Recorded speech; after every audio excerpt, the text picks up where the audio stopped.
नमस्कार, हमारा उत्तराखंड में आपका बहुत बहुत स्वागत। मैं हूं प्रियंका। सबसे पहले नजर डालेंगे आज की सुर्खियों पर। हरिद्वार कुंभ में कोरोना फर्जी टेस्टिंग के मामले में उत्तराखंड सरकार ने दिए एफआईआर के आदेश। राज्य सरकार के प्रवक्ता सुबोध उनियाल ने दी जानकारी। कुंभ मेले के दौरान हरिद्वार में 5 स्थानों पर टेस्ट करने वाली दिल्ली हरियाणा की लैब के खिलाफ मामला दर्ज। लक्सर दौरे पर पर्यटन मंत्री सतपाल महाराज बाढ़ प्रभावित क्षेत्रों का करेंगे स्थलीय सर्वेक्षण। बद्रीनाथ हाईवे पर बिरही के समीप कोडिया में मलबा आने से मार्ग बाधित। पहाड़ी से भारी मात्रा में मलबा और बोल्डर हाईवे पर आया। पिथौरागढ़ में मौसम की मात। 25 घंटे से हाईवे बंद। भूखे प्यासे सड़क किनारे बैठे रहे यात्री।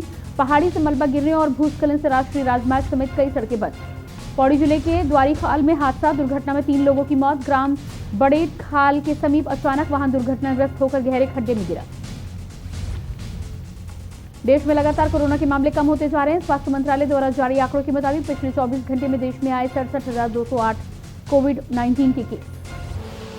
आप देख रहे हैं के न्यूज, खबरों का सारथी। बुलेटिन की शुरुआत करेंगे। सबसे पहले लक्सर से बड़ी खबर आ रही है। लक्सर पहुंचे कैबिनेट मंत्री सतपाल महाराज। लक्सर से बड़ी खबर आपको बता रहे हैं। लक्सर पहुंचे कैबिनेट मंत्री सतपाल महाराज। राजकीय प्राथमिक विद्यालय हेलीपैड पहुंचे कैबिनेट मंत्री। लक्सर खानपुर में बाढ़ प्रभावित क्षेत्रों का हवाई सर्वेक्षण कर रहे हैं। बालावाली गंगा के 30 से अधिक गांवों का करेंगे सर्वेक्षण। लक्सर पहुंचे कैबिनेट मंत्री सतपाल महाराज। राजकीय प्राथमिक विद्यालय हेलीपैड पर पहुंचे कैबिनेट मंत्री। इसके अलावा लक्सर खानपुर में बाढ़ प्रभावित क्षेत्रों का हवाई सर्वेक्षण किया। बालावाली गंगा के 30 से अधिक गांवों का करेंगे सर्वे।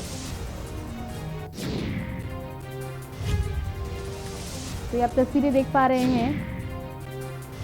राजकीय प्राथमिक विद्यालय के हेलीपैड पर हेलीकॉप्टर कैबिनेट मंत्री सतपाल महाराज का उतरा था, जिसके बाद हवाई सर्वेक्षण करने के बाद बताया जा रहा है कि 30 गांवों का सर्वे किया जाएगा। स्थितियों के बारे में जानकारी ली जाएगी और उसी के आधार पर राहत सामग्री, बाकी अन्य सुविधाओं का, योजनाओं का लाभ देने के लिए आगे की योजना, आगे की रणनीति बनाई जाएगी। लक्सर खानपुर में बाढ़ प्रभावित क्षेत्रों का हवाई सर्वेक्षण किया है कैबिनेट मंत्री सतपाल महाराज ने। बालावाली गंगा के 30 से अधिक गांवों का सर्वे किया जाएगा। सर्वे के आधार पर आगे की स्थितियों को लेकर फैसला लिया जाएगा। और ये तमाम गाड़ियों का काफिला आप देख पा रहे हैं। राजकीय प्राथमिक विद्यालय के हेलीपैड पर उतरा था कैबिनेट मंत्री का हेलीकॉप्टर, जिसके बाद 30 गांव का सर्वे करने के लिए आगे कल रवाना हुआ।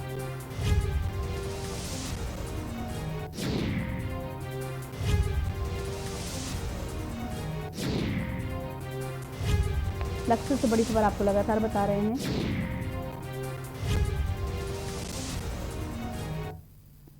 और इसके बाद अगली खबर देहरादून से है। भाजपा मुख्यालय में कार्य समिति की बैठक शुरू। देहरादून से खबर, भाजपा मुख्यालय में कार्य समिति की बैठक शुरू। प्रदेश अध्यक्ष मदन कौशिक के नेतृत्व में हो रही है वर्चुअल मीटिंग। कार्य समिति की बैठक की तैयारियों पर होगी चर्चा।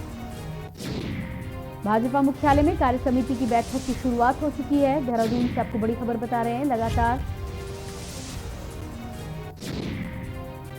कार्य समिति की बैठक के दौरान कई मुद्दों पर चर्चा की जाएगी। प्रदेश अध्यक्ष मदन कौशिक के नेतृत्व में वर्चुअल बैठक का आयोजन किया गया है, जिसमें वर्चुअल माध्यम से तमाम सदस्यों के शामिल होने की सूचना बताई जा रही है। भाजपा मुख्यालय में कार्य समिति की बैठक की शुरुआत हो चुकी है। वर्चुअल माध्यम से ये मीटिंग की जा रही है। कोरोना केसेस को देखते हुए साथ ही साथ कोरोना गाइडलाइंस का पालन कराने के लिए वर्चुअल माध्यम से तमाम सदस्य आपस में वर्चुअल बैठक करेंगे, वर्चुअल मीटिंग का हिस्सा बनेंगे। प्रदेश अध्यक्ष मदन कौशिक भी इस बैठक में शामिल। कार्य समिति की बैठक में तैयारियों पर होगी चर्चा।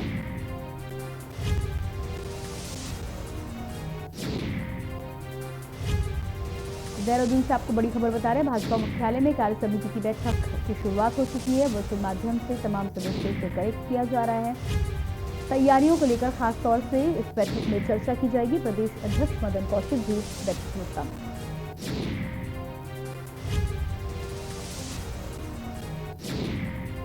तो लगातार देहरादून से बड़ी खबर आपको बता रहे हैं। भाजपा मुख्यालय में कार्य समिति की बैठक की शुरुआत हो चुकी है। बताया जा रहा है कि कई मुद्दों पर चर्चा की जाएगी। वर्चुअल माध्यम से इस मीटिंग की शुरुआत की गई है। तमाम कार्य समिति के सदस्य वर्चुअल मीडियम से आपस में संपर्क करेंगे, बातचीत करेंगे। माना यह जा रहा है कि जिस तरह से तैयारियों की बात हो रही है, तैयारियों की स्थिति का जायजा लेने के लिए भाजपा मुख्यालय में इस बैठक की शुरुआत की गई है। अलग अलग शहरों के सदस्यों से बातचीत की जाएगी और जिस तरह की तैयारियां हैं उसको लेकर समीक्षा की जाएगी। उसी के आधार पर आगे की रणनीति तैयार की जाएगी। प्रदेश अध्यक्ष मदन कौशिक भी बैठक में शामिल हो चुके हैं। उनकी अध्यक्षता में तमाम सदस्यों के साथ ये बैठक वर्चुअल माध्यम से संपन्न कराई जा रही है।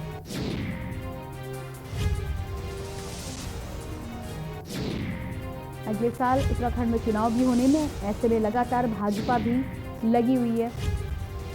और इसी खबर पर हमारे साथ अशोक कुमार संवाददाता देहरादून जुड़ चुके हैं। जी अशोक, यहाँ पर आपसे जानना चाहेंगे कि भाजपा मुख्यालय में बैठक की शुरुआत हो चुकी है। माना जा रहा है कि प्रदेश अध्यक्ष वहां पर मौजूद हैं और तमाम अन्य सदस्य वर्चुअल माध्यम से इस मीटिंग को कनेक्ट करेंगे। क्या कुछ जानकारी निकलकर सामने आ रही है? किन मुद्दों पर विशेष तौर पर चर्चा होगी? जी बिल्कुल प्रियंका, आपको बता दो जो कार्य समिति की जो बैठक होनी है 19 तारीख को, उससे पहले पूर्व में आज प्रदेश पदाधिकारियों के साथ ये बैठक चल रही थी जो कि अब खत्म हो चुकी है।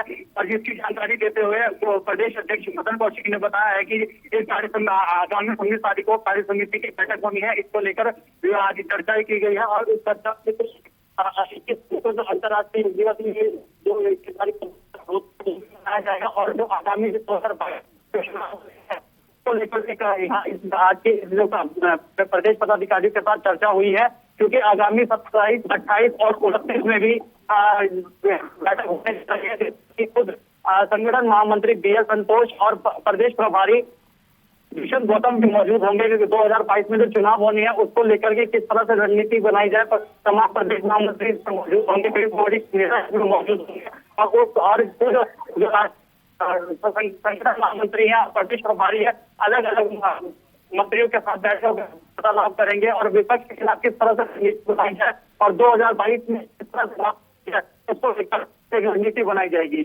जी, इसके अलावा कोरोना को देखते हुए जिस तरह से अब केसेस कम हो रहे हैं, लॉकडाउन को हटाया गया है, लेकिन आगे किस तरह से रणनीति रहेगी, किस तरह से बाजार खुलने के साथ ही साथ कोविड गाइडलाइंस का पालन कराया जाएगा और तीसरी लहर को लेकर क्या कुछ तैयारी है, इस पर भी इस बैठक में कुछ चर्चा हो सकती है?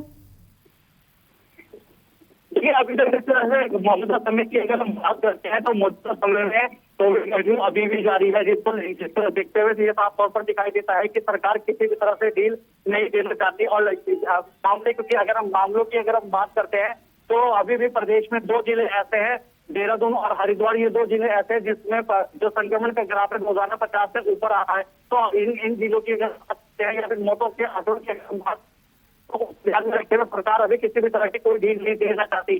तीसरी लहर की यहाँ पर अगर तीसरी लहर में इस तरह से जो मामले हैं वो लगातार तेजी से तीसरी लहर की पूरी तरह से पूर्ण रूप से तैयारी रहे, इसको लेकर सरकार पहले से ही सतर्क होना, पूरी तरह से सजग होना चाहती है, जिससे कि जो दूसरी लहर में जिस तरह से संक्रमण का ग्राफ तेजी से ऊपर गया और हालात पर नियंत्रण काबू पाना जिस तरह से मुश्किल हो गया था, स्थिति भयावह होती जा रही थी और मौतों का आंकड़ा बढ़ता जा रहा था, ऐसी स्थिति तीसरी लहर में ना आए तो उसको लेकर भी कहीं ना कहीं जो बैठक आगामी बैठक है उसमें चर्चा की जा सकती है। जी, इसके अलावा अशोक, जिस तरह से कार्य समिति की बैठक की आप बातचीत करें, 19 तारीख को ये बैठक होनी है, तैयारियां जोरों शोरों पर है। एक तरफ उत्तराखंड में चुनाव भी नजदीक है, चुनाव आने वाले, वहीं कांग्रेस भी लगातार उत्तराखंड सरकार पर हावी होते हुए नजर आ रही है हर मुद्दे को लेकर, तो उसको लेकर क्या कुछ रणनीति भाजपा में चल रही है, किस तरह से तैयारी करेंगे आगामी चुनाव को लेकर? देखिए, बिल्कुल कांग्रेस भी जो है लगातार वो भी जो है आगामी 2022 को लेकर रणनीति बना रही है और तमाम बड़े दावे कर रही है कि 2022 में कांग्रेस सत्ता में आएगी। लगातार ये दावे किए जा रहे हैं और खुद कांग्रेस का अभी वरिष्ठ नेता हरि रावत और जो वरिष्ठ नेता है वो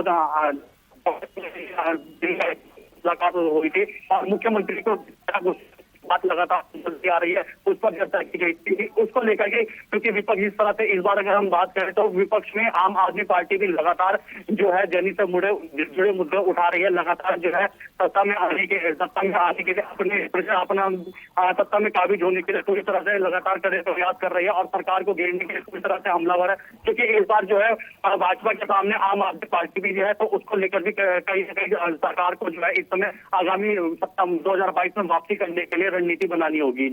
जी बिल्कुल अशोक, इस जानकारी के लिए आपका बहुत बहुत शुक्रिया और देहरादून से बड़ी खबर अपने दर्शकों को बता रहे हैं। भाजपा मुख्यालय में वर्चुअल बैठक की शुरुआत हुई है। 19 तारीख को कार्य समिति की बैठक होनी है, जिसको लेकर तैयारियों पर चर्चा की गई है। तमाम तैयारियां पूरी कर ली गई है। माना जा रहा है कि 19 तारीख को जब भाजपा मुख्यालय में बैठक होगी तो आगामी चुनाव से लेकर तमाम विषयों पर बातचीत की जाएगी। और इसके बाद अगली खबर लक्सर से है, जहां पर्यटन सिंचाई मंत्री सतपाल महाराज का लक्सर दौरा शुरू हुआ है। कैबिनेट मंत्री सतपाल महाराज 12 बजे लक्सर के राजकीय प्राथमिक विद्यालय हेलीपैड पर पहुंचेंगे। वहीं बाढ़ प्रभावित क्षेत्रों का स्थलीय सर्वेक्षण भी करेंगे। आपको बता दें कि बालावाली गंगा के किनारे बसे 30 से अधिक गांव गंगा का जलस्तर बढ़ने से बरसात बाढ़ से प्रभावित हो जाते हैं। वहीं मंत्री के साथ खानपुर विधायक कुंवर प्रणव सिंह चैंपियन, मुख्य अभियंता सिंचाई हरिद्वार, विभागीय अधिकारी, ये तमाम अधिकारी मौजूद रहेंगे।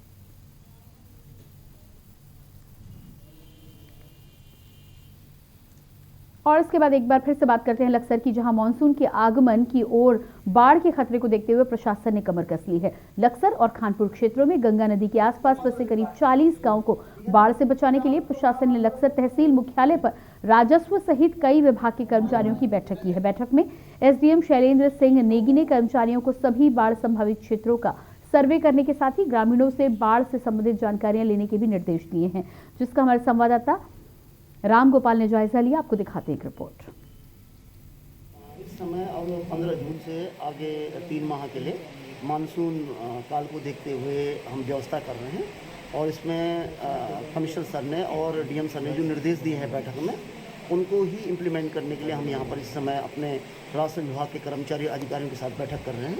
इनको वो निर्देश दिए जा रहे हैं जो उच्च संदर्भ से हमें प्राप्त हैं। विशेष रूप से इसमें हमारी जो गाँव हैं वो कौन से गाँव हैं जो प्रभावित हैं, उन सबको हम गहनता से देख रहे हैं। उन बाढ़ सुरक्षा चौकी में आवश्यक संसाधन जो है वो क्या क्या होंगे वो सब सुनिश्चित कर रहे हैं और एक सुव्यवस्थित तरीके से यदि ऐसी घटना होती है तो हम पहले से व्यवस्था कर पाएँ और उसके प्रभाव को कम से कम कर पाएँ, इसके लिए कार्रवाई की। मानसून की दस्तक के बाद बरसात के मौसम को लेकर के जिस तरीके से अब प्रशासन अलर्ट हुआ है, तो कहीं ना कहीं गांव में बैठकों के दौर भी प्रशासन ने जारी किए हैं और साथ में जो लेखपाल है उनको निर्देशित किया है, यानी कि जो बाढ़ आपदा में जो संबंधित गांव हैं, यानी कि तटबंध से सटे जो गांव हैं, उनको लेकर के गांव के जो जिम्मेदार व्यक्ति हैं, ग्राम प्रधान हैं, उनके 20-20 लोगों के व्हाट्सएप ग्रुप बनाए हैं। इस ग्रुप में जो संबंधित अधिकारी हैं वो भी जुड़े होंगे और साथ में मौसम विभाग से लेकर के जो आपदा की स्थिति है वो उसमें जो है जानकारी पहुंचाई जाएगी, ताकि जो आपदा को लेकर के जो ग्रामीण हैं जो फंसे होते हैं उनको लेकर के एक राहत की खबर को लेकर के वो ग्रुप बनाए गए हैं, जिससे कि प्रशासन जो है अलर्ट हो गया है और आगे की जो गतिविधि है उस पर भी प्रशासन ने जो है नजर रखी हुई है। कैमरा पर्सन के साथ राम गोपाल, के न्यूज़ इंडिया, हरिद्वार। लाल कुआं कोरोना महामारी के बीच प्रदेश सरकार अस्थायी अस्पताल बना रही है, लेकिन पिछले 7 सालों में लाल कुआं के हल्दूचौड़ में निर्माणाधीन 30 बेड का अस्पताल अभी तक तैयार नहीं हो सका। अस्पताल शुरू न होने के कारण लोगों को इलाज के अन्य शहरों में भटकना पड़ रहा है। आपको बता दें कि क्षेत्रीय विधायक नवीन दुमका ने फरवरी 2021 में अस्पताल का उद्घाटन करने का दावा किया था। वहीं क्षेत्रीय विधायक नवीन दुमका ने कार्यदायी संस्था को धन आवंटित करने की बात कहकर फरवरी 2021 में अस्पताल का शुभारंभ करने का दावा भी किया, लेकिन फरवरी चली गई और अस्पताल का निर्माण अभी भी कछुए की गति से चल रहा है। इधर कांग्रेस के वरिष्ठ नेता हरेंद्र बोरा ने प्रदेश में भाजपा की डबल इंजन सरकार को घेरते हुए कहा कि प्रदेश सरकार लोगों के स्वास्थ्य के प्रति लापरवाह है।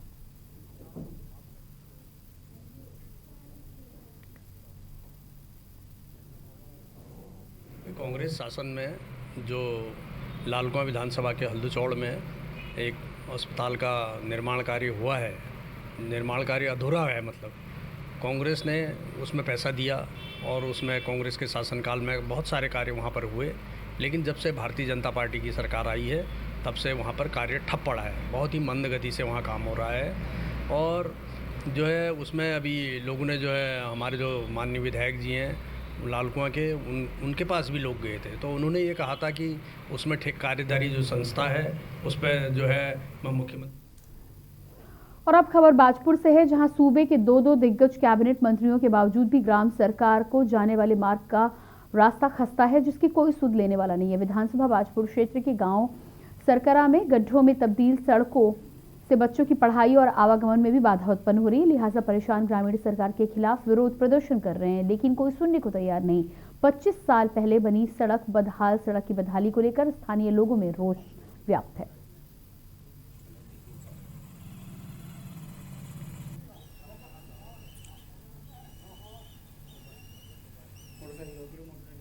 करेंगे। रोड इतनी ख़राब होने के कारण क्या कहते हैं, जैसे घर पे गांव में अगर कोई परेशानी है, कोई मरीज अगर हो गया है जैसे कोई, तो क्या कहते हैं एम्बुलेंस नहीं आ पाती। एम्बुलेंस वाले आते हुए घबराते क्या जी, रास्ते से लौट के चले जाते हैं। क्या भैया रास्ता इतना ख़राब है, जब यहाँ से इतना ख़राब है आगे जाके कितना ख़राब होगा गाँव पर जाके। बस यही परेशानी है। अगर मोटरसाइकिल से लेके जाते तो मोटरसाइकिल से भी गिर जाते हैं। सब परेशान है। भाजपा के सेवा ही संगठन पार्ट 2 के तहत लक्सर विधायक संजय गुप्ता ने स्वास्थ्य विभाग को अपनी निधि से 2 हाईटेक एम्बुलेंस मुहैया कराई हैं। विधायक ने दोनों नई एम्बुलेंस के साथ लक्सर पहुंचकर भाजपा के कार्यकर्ताओं की मौजूदगी में सीएससी प्रभारी डॉक्टर अनिल वर्मा को दोनों एम्बुलेंस की चाबियां सौंपी।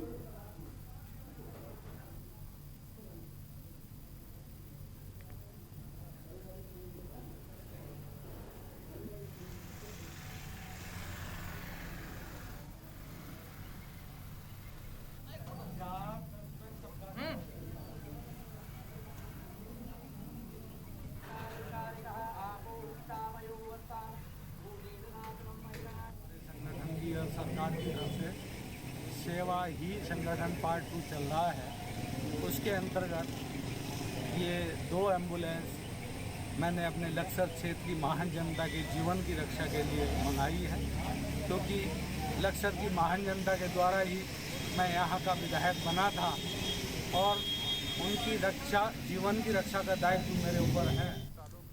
उत्तराखंड हाईकोर्ट ने चक्राता क्षेत्र में बढ़ रहे अनुसूचित जनजातियों की लीज डीड के संबंध में दायर जनहित याचिका पर सुनवाई की है। कोर्ट ने मामले को गंभीरता से लेते हुए जिलाधिकारी देहरादून से चक्राता में हो रही लीज डीड पर एक विस्तृत रिपोर्ट कोर्ट में प्रस्तुत करने को कहा है। मामले में उत्तराखंड जैव विविधता बोर्ड और राज्य सरकार से भी जवाब मांगा गया है। वहीं मामले की सुनवाई के लिए कोर्ट ने 7 जुलाई की तिथि नियत की है। आपको बता दें कि भारतीय सेना से सेवानिवृत्त कप्तान चेतन चौहान ने हाईकोर्ट में जनहित याचिका दायर की थी। कहा था कि अनुसूचित जातियों एवं जनजातियों को संविधान के अनुच्छेद 46 के द्वारा सरकार से विशेष देखरेख का लाभ प्राप्त है, परंतु कई उद्योगों द्वारा चक्राता में मनमानी लीज डीड बनी हुई है।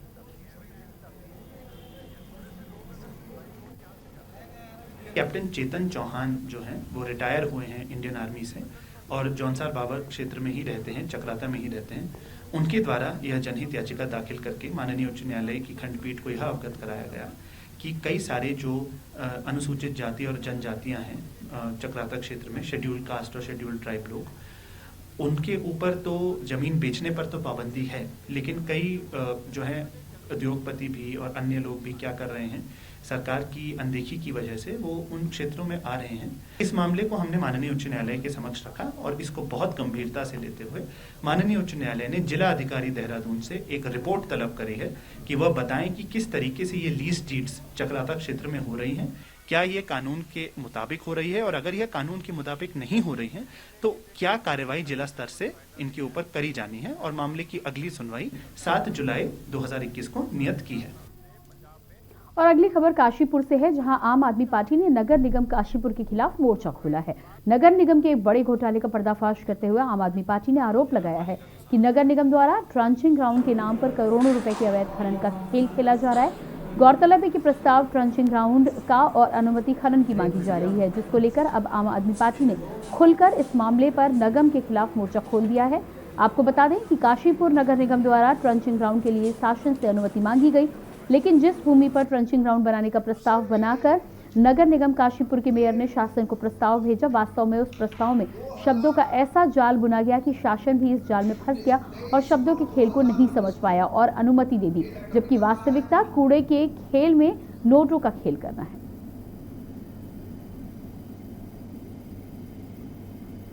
मैंने कल मीडिया के माध्यम से पढ़ा कि ट्रंचिंग ग्राउंड बनाने की कवायद चल रही है और उसमें किसी समाज सेवी ने अपनी 10.5 एकड़ ज़मीन जो है वो ट्रंचिंग ग्राउंड के नाम पर दी है और नगर निगम ने उसका प्रस्ताव बनाकर भेजा। लेकिन उस प्रस्ताव में ऊपर 2 लाइन ट्रंचिंग ग्राउंड की आने के बाद उसमें तो सारी परमिशन जो मांगी जा रही है, जो प्रस्ताव बनाया गया वो 3.5 लाख घन मीटर से ज़्यादा खनन को निकालने का, 10 मीटर गड्ढा खोद के 10.5 एकड़ ज़मीन में से वो खनन सामग्री निकालने का प्रस्ताव बना है। तो कूड़े के खेल में ये सिर्फ नोटों का खेल है, जिसकी कीमत 50 करोड़ से ज़्यादा है, जो महापौर के नगर निगम के द्वारा खेला जा रहा है। और बुलेटिन में फिलहाल वक्त एक छोटे से ब्रेक का, जल्द हाजिर होते हैं।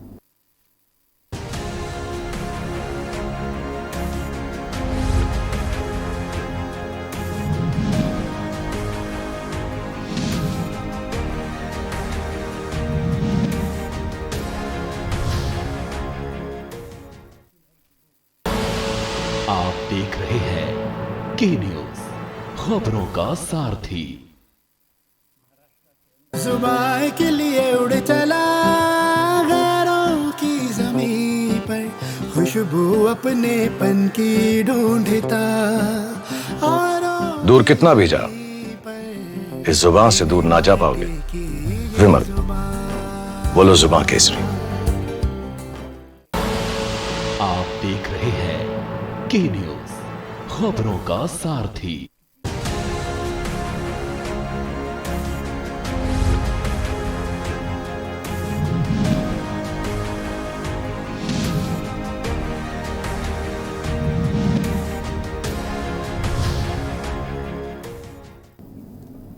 ब्रेक के बाद बात करेंगे अगली खबर की। खबर बाजपुर से है, जहां कलाखेड़ा के गांव भवन नगला में ईंट भट्टी के पीछे खेत से मिट्टी निकालने से बने गड्ढे में भरे बरसात के पानी में नहाने गए 2 मासूमों की डूबने से मौत हो गई। मासूमों की मौत की सूचना मिलते ही ग्रामीणों में हड़कंप मच गया, तो आनन फानन में परिजन मौके पर पहुंचे। वहीं सूचना मिलते ही पुलिस मौके पर पहुंच गई और शव को कब्जे में लेकर पोस्टमार्टम के लिए भेज दिया है।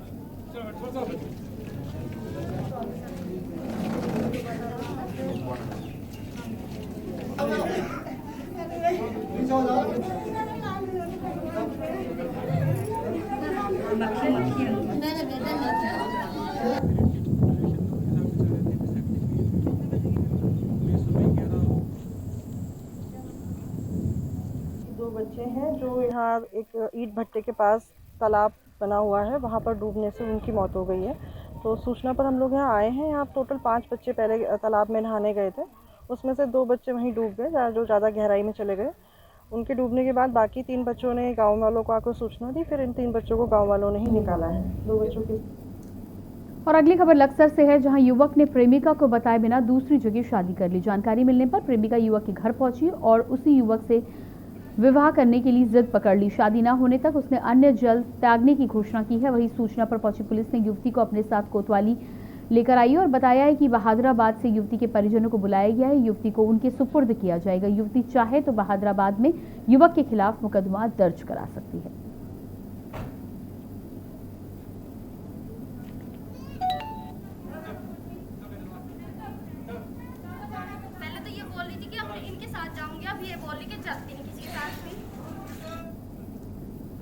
अगली खबर मैंगलोर से है, जहां 15 जून से सरकार ने सोने की ज्वेलरी पर हॉलमार्किंग अनिवार्य करने का फैसला किया था। आपको बता दें कि सराफा कारोबारियों ने कोरोना काल में हॉलमार्किंग को और आगे बढ़ाने की अपील भी की थी।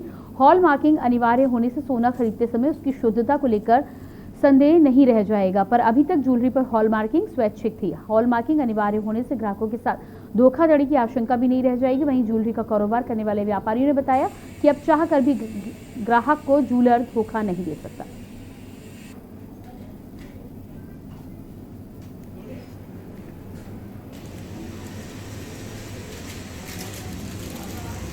ये जो हॉलमार्किंग जो गवर्नमेंट ने मैंडेटरी करी है, ये 15 तारीख तक इसका लास्ट टाइम था। इसमें कुछ दुकानदारों को छूट भी गई है, जो 40 लाख से जिनका टर्नओवर नीचे है उनको एग्जेम्प्ट कर दिया गवर्नमेंट ने। लेकिन इसका कहीं ना कहीं ग्राहक को फ़ायदा भी है और नुकसान भी है। फ़ायदा इन द सेंस ये है कि अब दुकानदार चाहकर भी बेईमाना ग्राहक के साथ नहीं कर सकता। जैसे पहले कुछ लोग 70% 72% की ज्वेलरी को 23 कैरेट लिखकर ग्राहक को दे दिया करते थे। अब ग्राहक को तो ये पता था कि 23 कैरेट, जबकि 23 कैरेट की ज्वेलरी में 96% बैठते हैं और वो 70-72% की ज्वेलरी पे 23 कैरेट लिखकर दे देते था। तो कस्टमर को यहाँ इसका एक बेनिफिट ये है कि दुकानदार चाहकर भी उससे धोखा नहीं कर पाएगा। पहले बेनिफिट तो यही है हमें कि अब जो है प्योर हॉलमार्क के साथ मिलेगी, यानी जितनी क्वालिटी है, जितनी उसकी है शुद्धता के साथ मिलेगी। लेकिन इसका नुकसान ये है कि अब इसमें जो टैक्सेस बढ़ेंगे तो बाहर बढ़ेगा सर कस्टमर के ऊपर, तो बाहर जो इसका बढ़ेगा बस ये इसका सबसे बड़ा नुकसान यही है। बाकी क्वालिटी में है, प्योरिटी मिलेगी। और अगली खबर केदारनाथ से है, जहां काफी लंबे समय से 4 धाम देवस्थानम बोर्ड को हटाए जाने की मांग को लेकर हक हकूकधारी और तीर्थ पुरोहित लगातार आंदोलन पर बैठे हैं। इस बार सरकार और इन 3 पुरोहित का आमना सामना देखने को मिल रहा है। चाहे बद्रीनाथ, केदारनाथ, गंगोत्री, यमुनोत्री की बात करें तो तमाम जगह से आंदोलन के अलग ढंग से मुहिम दिखाई दे रही है। ऐसा पहली बार देखा जा रहा है कि चारों धामों के बड़े धाम केदार धाम में इस तरीके से तीर्थ पुरोहित अपना आंदोलन लगातार जारी किए हुए हैं।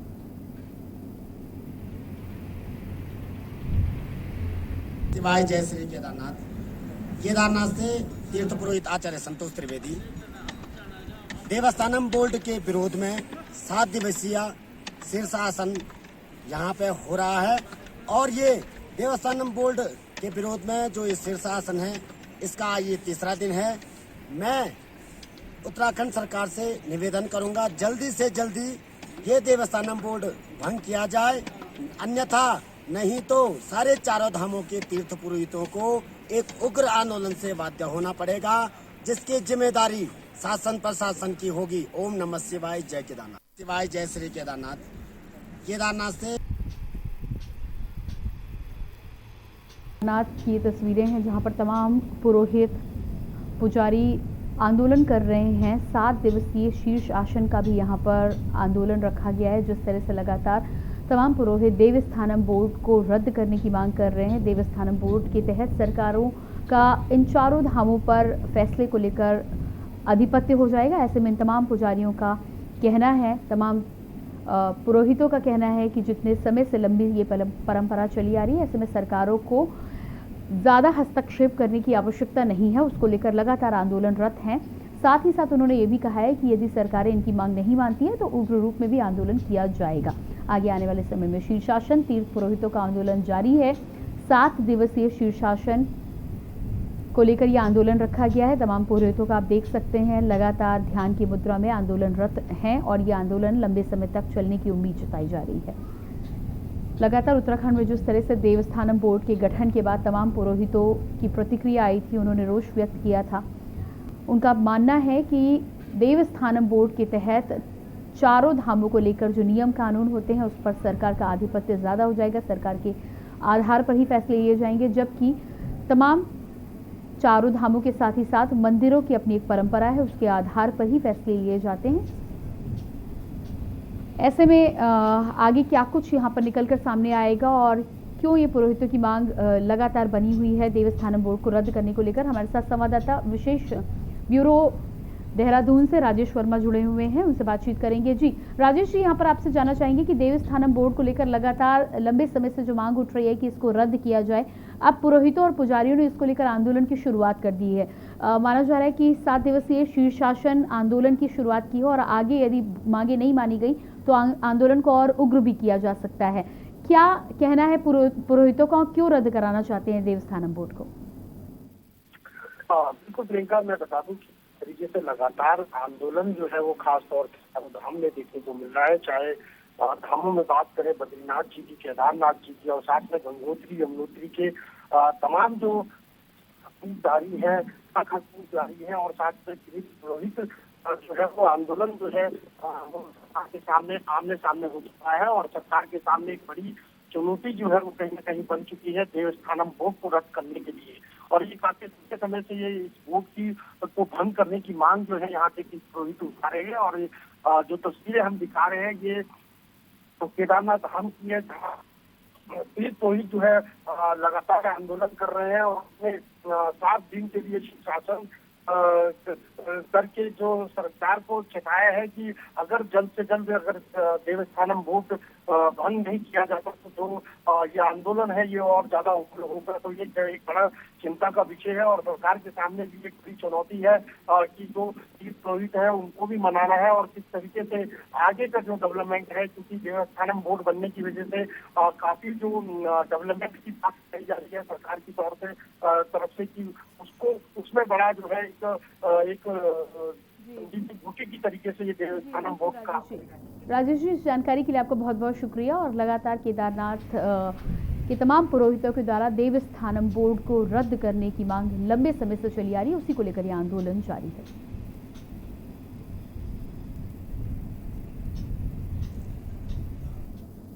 और इसी खबर के साथ फिलहाल इस बुलेटिन में इतना ही। ताज़ा जानकारियों के लिए देखते रहिए की न्यूज़ इंडिया। नमस्कार।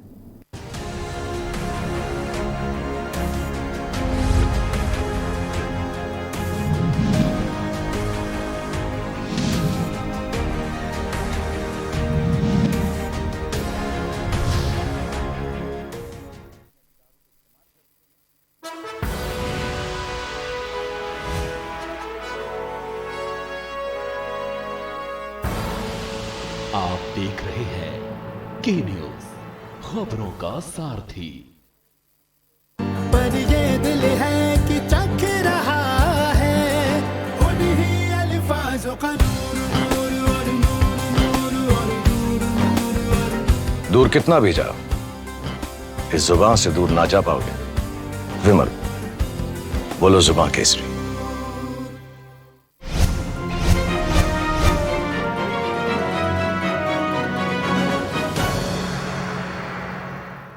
खुदी को आजमाया है तो ये अंदाज आया है, खुदी को आजमाया है तो ये अंदाज आया है। तुम में भी मैं हूं, शुद्ध प्लस पान मसाला।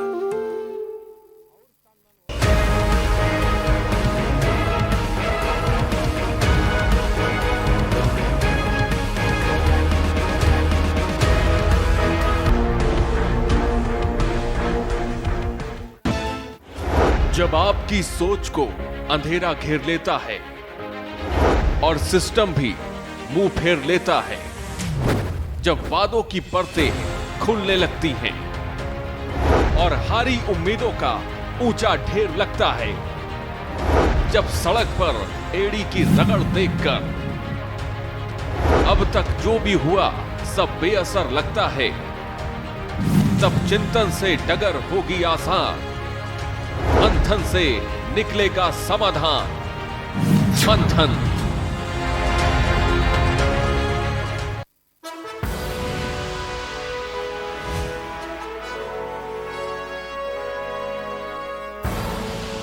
आप देख रहे हैं के न्यूज, खबरों का।